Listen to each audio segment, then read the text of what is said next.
Mention house Mallesh Telugu film review by allrounder star Ballem Venumadhav.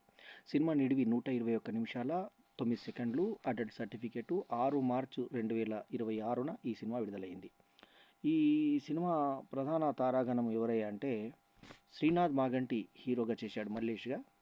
అతని పేరు సపరేట్గా బోల్డ్ అక్షరాలతో రావడం, తర్వాత సినిమా పేరు కొంచెం సినిమా స్టార్ట్ అయిన తర్వాత ఒక 20 మినిట్స్ తర్వాత వేయడం బాగుంది.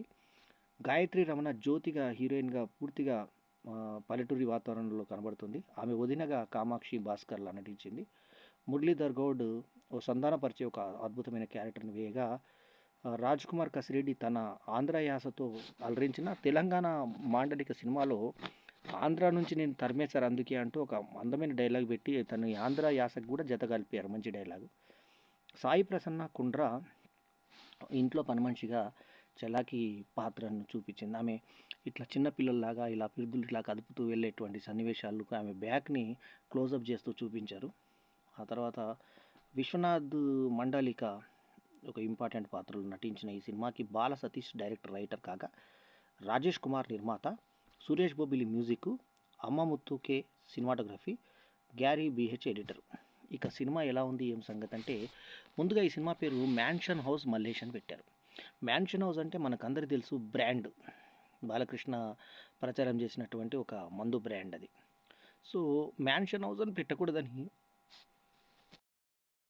సెన్సార్ ఆబ్జెక్షన్తో మెన్షన్ హౌస్ అని మార్చుకున్నట్టు క్లియర్గా అర్థమవుతుంది. మనకి లేబుల్ దగ్గర కూడా అక్కడక్కడ మనకి మొత్తం బ్లర్ అవుతుంది.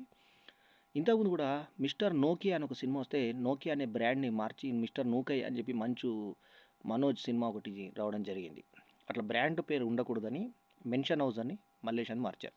తెలంగాణ మాండలికంలో ఉన్నటువంటి సినిమా. సో తల్లి పాత్ర చేసినటువంటి నటి కవితా శ్రీరంగం బాగా అద్భుతమైన తన హావభావాలు, తర్వాత యంగ్గా ఆమెను హీరోయిన్గా చూపించే ప్రయత్నం కూడా చేయడం జరిగింది. సో ఆమె ఆకట్టుకునే విధంగా యాక్ట్ చేయడం జరిగింది. సో ముఖ్యంగా కొన్ని సన్నివేశాలు చాలా ఇబ్బందికరంగా ఉన్నాయి ఈ సినిమాలో. ఉదాహరణకు, తండ్రి తనని తిట్టాడని వర్షంలో మందు తీసుకురమ్మంటాడు తండ్రి హీరో. చిన్నప్పుడు అంటే ఒక 12 సంవత్సరాలు బాలుడుగా ఉన్నాడు హీరో మల్లేష్. ఉంటే జోబులో వర్షానికి సిగరెట్లు నానిపోతే అవి చూసి బాగా చెంప మీదకి వెళ్ళి కొడితే తండ్రి అలా పక్కకి వెళ్ళగానే కలుపుకున్న మందులో ఉచ్చ తాగిపిస్తాడు, నవ్వుకుంటాడు సంతోషంగా. సో ఇట్లాంటి అసభ్యకరమైన సన్నివేశాలు ఉన్నాయి సినిమాలో. ఆ తర్వాత వాడు తండ్రిని కొంచెం మందు తాగేసి తండ్రిని కొడతాడు, పిడిగుద్దులు గుద్దేసి పారిపోతాడు ఇంట్లోంచి. సో పారిపోయిన తర్వాత తండ్రి చచ్చిపోయింది అన్నదాకా ఇంటికి రాడు. ఆ తర్వాత వాడు ఇంకా ఆ చిన్నతనం నుంచే మందు అలవాటు అయింది కాబట్టి మెన్షన్ మల్లేస్గా ఫేమస్ అయిపోతాడు ఊర్లో. సో అందరు అసహించుకుంటుంటారు. ఇతనికి ఒక బావ ఉంటాడు, బావకి ఇతనికి పడదు. వీళ్ళది 10 గుంటల భూమి ఉంటుంది, అది కామన్ భూమి, మధ్యలో ఉంటుంది భూమి, మిగతా అంతా వాళ్ళ బావది. ఆ బావల మధ్య ఎప్పుడు విరోధాలు ఉంటాయి. అయితే ఆ బావ వల్ల సిస్టర్ ఎవరైతే ఉంటుందో ఆమె మంచిగా ఉంటుంది. ఇతను జైలుకి వెళ్తే అతను చర్చ కస్టడీకి వెళ్తే తీసుకొస్తుంది గంజాయి కేసులో ఇరికితే. ఆమె వీళ్ళ భార్య వాళ్ళిద్దరు ఆపుతారు. యాక్చువల్లీ తను బ్యాచులర్గా ఉన్నప్పుడు తల్లి ఎన్నో ప్రయత్నాలు చేస్తుంది. లాస్ట్కి ఒక పొట్టి అతను వస్తే అతనితో నేను పెళ్లి చేసుకుంటారా, నువ్వు చేసుకుంటలేవు నేను చేసుకుంటా అంటే బలవంతంగా ఒప్పుకుంటే పెళ్లి సంబంధానికి పోతే ఇతను మంచోడని చెప్తే ఆ పెళ్లి కూతురు పక్కకు తీసుకొస్తాడు. జ్యోతి అమ్మాయి పేరు, కథ ప్రకారంగా. సో ఈ క్యారెక్టర్ చేసిన అమ్మాయి ఎంత బాగా ఒదిగిపోయిందంటే క్యారెక్టర్, ముఖ్యంగా మల్లేషుగా చేసినటువంటి ఈ అబ్బాయి కానీ, ఎవరైతే మన హీరో శ్రీనాథ్ మాగంటి కానీ, ఈ జ్యోతి పాత్ర చేసిన గాయత్రి రమణ కానీ ఆ పాత్రలో ఒదిగిపోయారు. అట్లాగే కామాక్షి భాస్కర్లో కూడా లాస్ట్కి బండి మీద కూర్చొని వచ్చే సన్నివేశం చాలా బాగుంటుంది. అయితే ఇందులో బూతులు ఉన్నాయి. బూతులు ఏంటంటే, కులంలో ఇద్దరు కొట్లాడుకుంటున్నప్పుడు అంటే వేరే కులం అమ్మాయిని లేపుకొస్తాడు వీళ్ళ నాన్న. సో వీళ్ళ మేనత్త ఎవరైతే వీళ్ళ బాగుంటాడో వాళ్ళ మేనత్త కూతురు కొడుకు వీడు. సో వీళ్ళిద్దరూ అనుకున్నప్పుడు మీ కులంలో 2 సులువులు ఉంటాయా అంటాడు. 2 ఉంటాయా మీకు అంటాడు. బూతులు ఏంట్రా దేవుని దగ్గర మాట్లాడతారు అని అంటాడు. ఆ తర్వాత గుద్ద నాకనీకి వచ్చినావు నా దగ్గరికి అంటాడు హీరో బావతోటి. ఆ తర్వాత వీడికి లేస్తలేదని చెప్పేసి అంటారు. లాస్ట్కి ఏంటంటే వీడు పెళ్ళైన తర్వాత వీడు తాగడం వల్ల ఇట్లా ఉండాల్సిన పిల్లి ఇలా పడిపోతుంది అని అంటే, ఇంకా తాగుడు మానేస్తే తప్ప వీడు వేయలేడు అన్న టైప్లో చెప్తే మంచి మూగినట్టు చేసి పని మనిషికి చూపిస్తే ఆ పని మనిషి ఇతని మీద ఇష్టం ఉంటుంది. అతను అలా తొంగి చూస్తూ ఉంటే పెళ్లి కాకముందు అతను బట్టలు అది ఒళ్ళంతా ఎంటికలతోటి సెక్సీ బాడీ 6 ప్యాక్ ఉంటుంది అబ్బాయికి. అది చూస్తూ మోహంగా చూస్తుంటే ఆడు మొత్తం డ్రైవర్ మీద నిలబడి మొత్తం చుల్లి చూపించే ప్రయత్నం చేస్తాడు. దవ్వుక్కున పారిపోతుంది. ఇంక వీడు వేసాడా లేదా చూడడానికి కిటికీలకి వెళ్ళి తొంగి చూస్తే వాడు ఉళ్ళ తలుపు చెప్తున్నాడు, వీడితోటి ఏమి వేయడం జరుగుతుంది అంటే అందరు చెప్తుంది. అది ఇంటర్మిషన్ అయిపోయిన తర్వాత మంత్రాలు తంత్రాలు చేసి మళ్ళీ వాడు తాగుడు మానిపేస్తే మళ్ళీ తాగాలని చెప్పి వాళ్ళ బావ ప్రయత్నం చేస్తాడు. చివరాఖరికి బావమరుదుల మధ్య సయోధ్య కుదురుతుంది. వాళ్ళు ఒకరినొకరు చంపుకునేటువంటి పరిస్థితులు ఎదురైనప్పుడు వాళ్ళ భార్యలు ఇద్దరు ఒకరికొకరు నచ్చజెప్తారు.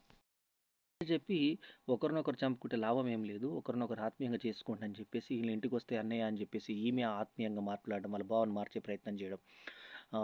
ఇతను కూడా చూసి వాళ్ళ ఇంటికొచ్చి మర్యాదగా మాట్లాడగలడని ఊరుకోవడం. ఎందుకంటే పెళ్ళికొచ్చినప్పుడు మ్యాన్షన్ హౌస్ అందరితో పంపిస్తాడు. ఇతను తాగే బ్రాండ్ అని. అక్కడ మామను కూడా కొట్టేసి ఈమెను పెళ్లి చేసుకుంటే నిజాయితీగా పెళ్లి చూపుల్లో నేను అలా చెప్పుకున్నంత మంచోడిని కాదు. నేను తాగుబోతునని చెప్పి భార్యకి చెప్పినందుకు జ్యోతి ఇంప్రెస్ అయిపోతుంది. ఇంకా వీళ్ళిద్దరూ లిప్పులాకులు చూపించారు. పెదవులు పెదవులు కొంచెం చుంబించుకోవడం, తర్వాత కాళ్ళ మీద ఒకళ్ళ కాళ్ళ మీద ఒకళ్ళు కలిసి నడవడం, ఆ సెక్సీ స్టెప్స్ అన్నీ కూడా మనకు చాలా క్లోజ్గా చూపించారు హీరో హీరోయిన్ని.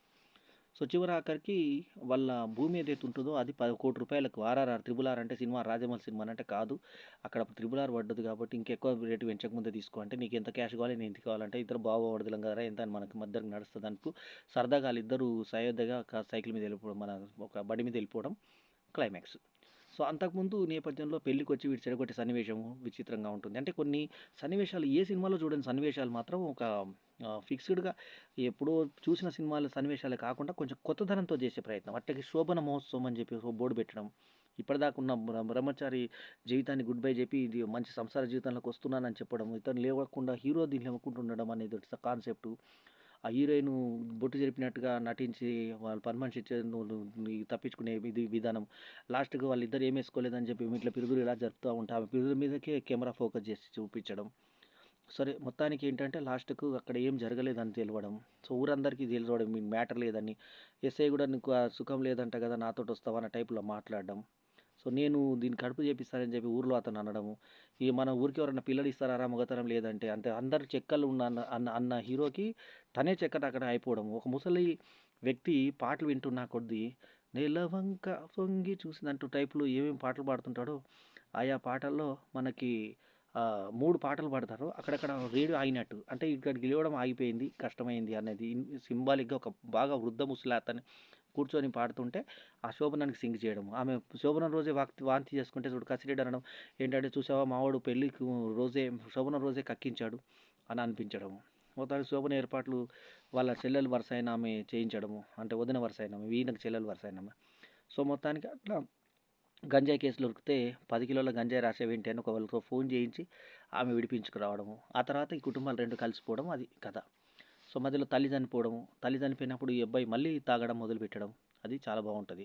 ఇంకోసారి భార్యకి సెడ్యూస్ చేయడానికి మాకు సెక్సీ ఫీలింగ్ నాకు రావాలంట కాబట్టి నువ్వు ఒక గౌన్ వేసుకో అంటే తల్లి పక్క నుంచి విని ఆ గౌన్ తీసుకురారా నన్ను నేను వేసుకుంటారా ఇప్పటి నుంచి ఆ అమ్మాయిని అబ్బాయి ఇబ్బంది పెట్టకు అని అంటే వీళ్ళిద్దరు నవ్వుకోవడం.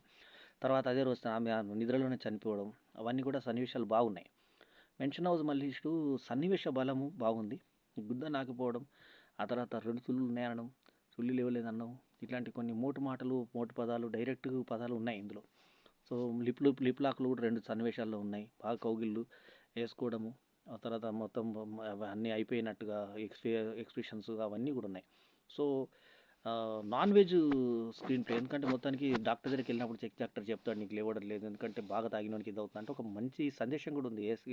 తాగిన వాడికి లేవదు అన్న టైప్‌లో కూడా అర్థమయ్యేలాగా చేసి మొత్తానికి ప్రేక్షకులకు ఒక రొమాంటిక్ ఫీలింగ్ కూడా తెప్పించి కొన్ని సన్నివేశాలు రొమాంటిక్‌గా ఉన్నాయి కాబట్టి హీరోయిన్ అందంగా చూపించి ఎక్స్‌పోజ్ చేసే ప్రయత్నం చేస్తారు. ముఖ్యంగా పని మనిషి బాగుంది. తర్వాత ఈ ఇంకొక పిల్ల కూడా ఇంకొక వీరి సిస్టర్‌గా చేసిన అమ్మాయి కూడా బండెక్కి రావడం అనేది కూడా బాగుంటుంది. సో గాయత్రి రమణ, తర్వాత కామాక్షి భాస్కర్‌ల, తర్వాత ప్రసన్న కొండ్ర సాయి ప్రసన్న కొండ్ర వీళ్ళందరూ కూడా ముగ్గురు కూడా రాణించే విధంగా ఉండి మీ అబ్బాయి ఇంకెక్కడ పెళ్లి చేసుకుంటే నన్ను చేసుకోమని చెప్పడము. తర్వాత వాళ్ళ అమ్మ నేను బావిలో దుంకుతానంటే నాకు తల్లి అంటే ప్రేమ లేదారా నీకు అని అనడము. మొత్తానికి పెళ్ళికి ఇతను ఒప్పుకున్న తర్వాత ఇతను సెక్స్‌కి పనికి రాకపోవడము. తర్వాత ఈ కల్లో పడి ఓ పిల్లోడు పుట్టాడు అని చెప్పేసి ఇతను రాస్తే ఒక మంత్రాలు తంత్రాలు చేసి వాడు మళ్ళీ తాగేలాగా చేసేటువంటి ప్రయత్నాలు చేయడం. ఊర్లలో జనరల్ ఎలా ఉంటది అలా. ఆ తర్వాత పొలాలు వచ్చినప్పుడు ఆ పొలాల దగ్గరకు ఒక పెద్ద హోటల్ వాళ్ళకి సంబంధించిన వాళ్ళకి అమ్మాలనుకుంటున్న ఆ భూమితో కలిపి కొంటారంటే గుంట అంటే ఇంకొక మీనింగ్ తోటి గుంట అంటే మా ఊర్లో 500కే గుంట వస్తుంది అని చెప్పేసి అనడం. ఎందుకంటే ఆంధ్రాలో గుంట అంటేనేమో ప్లేసు అమ్మాయి. ఇక్కడ మన దగ్గర గుంట అంటేనేమో భూమి. సో అది 2 ఆంధ్ర, తెలంగాణ మిక్స్ కూడా ఇందులో చూపించే ప్రయత్నం చేశారు. సో నటనాపరంగా శ్రీకాంత్ మాగంటి చేశాడు. సో ఆ క్యారెక్టర్‌లో ఒదిగిపోయి నిజంగా పల్లెటూరు అమ్మాయిలాగా గాయత్రి రమణ చేయగా, పని మనిషిలాగా సాయి ప్రసన్న కుండ్ర గూడా తమ యొక్క ఇది చేయగా, ఫ్రెండ్‌గా రాజకుమార్ కసిరెడ్డి గూడా తన వంతు న్యాయం చేశాడు. మురళీధర్ గూడా ఎప్పటిలాగానే ఆకట్టుకున్నాడు. సో, నటీనటులందరూ గూడా మంచి సన్నివేశ బలాలు ఉండడంతో మంచిగా బాల సతీష్ మంచి డైలాగులు రాసుకొని, బూతులతో సహా డైలాగులు రాసుకొని చక్కటి సినిమాగా ఈ 'మెన్షన్ హౌస్' మల్లేష్‌ని మనకు మెన్షన్ చేయడం జరిగింది. మొత్తానికి ఒక మాస్ ప్రేక్షకులను ఆకట్టుకునే విధంగానే సాగినటువంటి ఈ సినిమా ఒక సరదా ప్రేక్షకులకి, ఒక టైపు ప్రేక్షకులకి ఆకట్టుకునే దిశగానే నడిచిందని చెప్పాలి. సో, ఈ సినిమాకి నేనిస్తున్నటువంటి rating 3.25/5 is my review rating. ఈ రివ్యూ గనుక మీకు నచ్చితే లైక్ చేయండి, కామెంట్ చేయండి, షేర్ చేయండి. మా ఛానెల్‌కు తప్పకుండా సబ్స్క్రైబ్ చేయండి. అట్లాగే ఉన్న పాటలు గూడా ఆకట్టుకునే విధంగా ఉన్నాయి పాటలు గూడా. సో, ఉన్నంతలో ఆ పాటలు గూడా తీశారు.